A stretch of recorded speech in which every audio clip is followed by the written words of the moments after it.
साथियों नमस्कार। साथियों देखिए, यदि भी इंग्लिश के और लेवल फर्स्ट के भी अभी जो वेरिफिकेशन है डीवी हो चुके हैं, परंतु अभी जो बाकी सब्जेक्ट है वो भी साथी कह रहे हैं कि चेकलिस्ट भेजिए या फिर किस प्रकार से लिखना है उस प्रकार बताइए। तो चेकलिस्ट की मांग ज़्यादा की जाए तो ये चेकलिस्ट भरी हुई है और वेरिफिक इसका इनका जो है डीवी हो चुका है। तो देखिए किस प्रकार से हुआ है आपको बता देते हैं। देखिए दस्तावेज सत्यापन में आपका जिला है वो लिखना है, कहाँ पर जो दस्तावेज सत्यापन हो रहा है, अभ्यर्थी का रोल नंबर लिखना है, फिर क्षेत्र अनुसूचित या गैर अनुसूचित जो भी है आपका टीएसपी नॉन टीएसपी आवेदन क्रमांक है, फिर अभ्यर्थी का नाम है और माता का नाम है, फिर सामान्य शिक्षा है विशेष शिक्षा ये आपको टिक करना है, ऊपर टिक करना है ध्यान रखिएगा, और विषय लिखना है। फिर देखिए आधार क्रमांक और जन्म तिथि लिखनी है, फिर कैटेगरी कौन सी है उस पर टिक करना है। जमा आवेदन शुल्क जो आपके शुल्क लगा है वो लिखिए 250 या फिर 350 है जैसे जो भी है।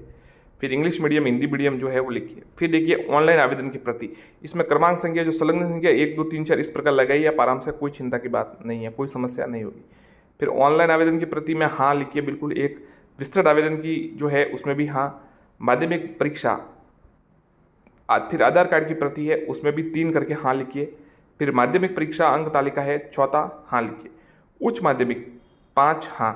फिर स्नातक और 6 हाँ लिखिए बिल्कुल।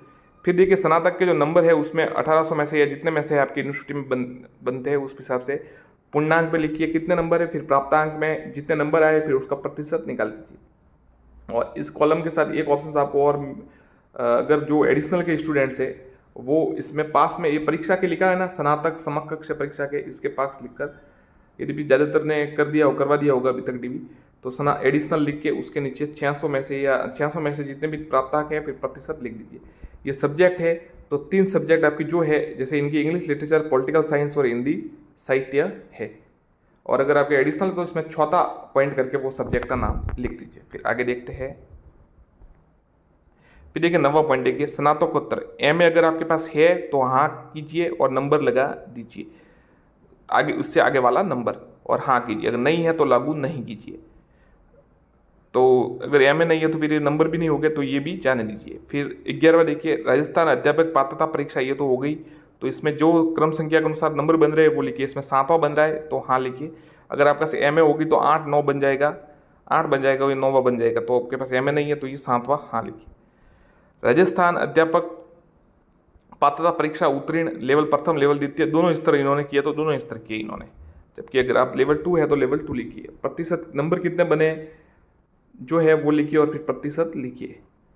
भाषा जो आपने लैंग्वेज फर्स्ट सेकंड है, ज़्यादातर हिंदी की होती है तो हिंदी, फिर सेकंड इंग्लिश और फिर सामाजिक अध्ययन, ये आप टिक कीजिए।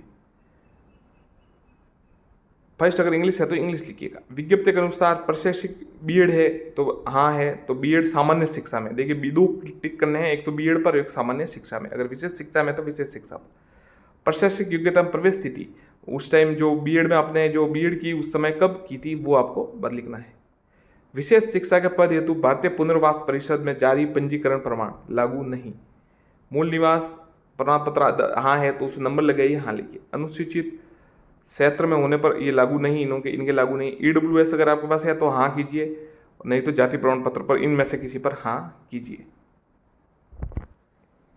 अगला देखिए आरक्षित वर्ग के अभ्यर्थियों के पास आवेदन की अंतिम स्थिति के पश्चात जाति प्रमाण पत्र होने पर अगर है नहीं है तो शपथ पत्र लगाना है, तो लागू नहीं है तो लागू नहीं लिखिए, अगर लागू है तो लागू लीजिए और नंबर लिखिए।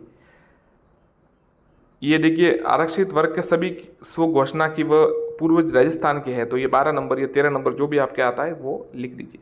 अब देखिए स्व घोषणा अगर आपने अलग अलग बताई है तब तो सबका क्रम आप अलग अलग लिख दीजिए, जैसे 12 13 14 15 ऐसे। पर अगर आपने अलग अलग नहीं बनाई तो वो एक पेज पर ही होगा, तो जो पेज नंबर आ रहा है वो एक पेज, वही पेज सभी पर आप जितनी भी स्व घोषणा है उस पर लिख सकते हैं।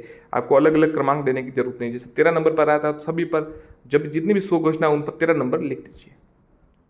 आगे पीछे 100 होता किसी के, जैसे 13 के पहले 14 आ गया कोई तो वो भी चलेगा।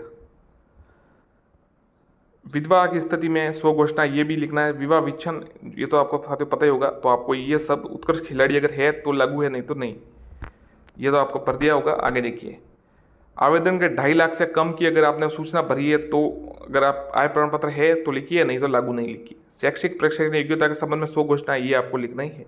इन्होंने अलग से आगे क्रम लिखा है, जैसे 13 14 15 16 इस प्रकार से इनके पास अलग अलग इन्होंने जमा कराया शायद। अगर आपके पास अलग अलग है तब तो आप अलग अलग क्रमांक डालिए, नहीं तो स्व घोषणा के अगर ये सभी एक पेज वाला जो पीछे पेज था वही है तो आपको अलग अलग डालने की जरूरत नहीं है। अभ्यर्थी का अंतिम चरित्र प्रमाण पत्र जो है बीएड वाला वो भी आपको लगा दीजिए। फिर देखिए आपका जो है रोल नंबर, ये स्थान और डेट दिखिए, नाम दिखिए, और स्व घोषणा में ये रमेश कुमार जी इनका नाम लिखा हुआ है तो आप अपना नाम और लिख दीजिए। व्यवसाय में आप खाली छोड़ सकते हैं, कोई बड़ी बात नहीं है। फिर ये स्व घोषणा वाला देखिए, जो भी आपके लागू है उस पर टिक कर दीजिए।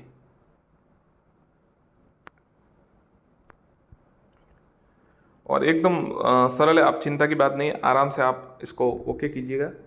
और कोई प्रश्न हो तो कमेंट बॉक्स में बता दीजिएगा, आपको उसकी जानकारी दे दी जाएगी। धन्यवाद।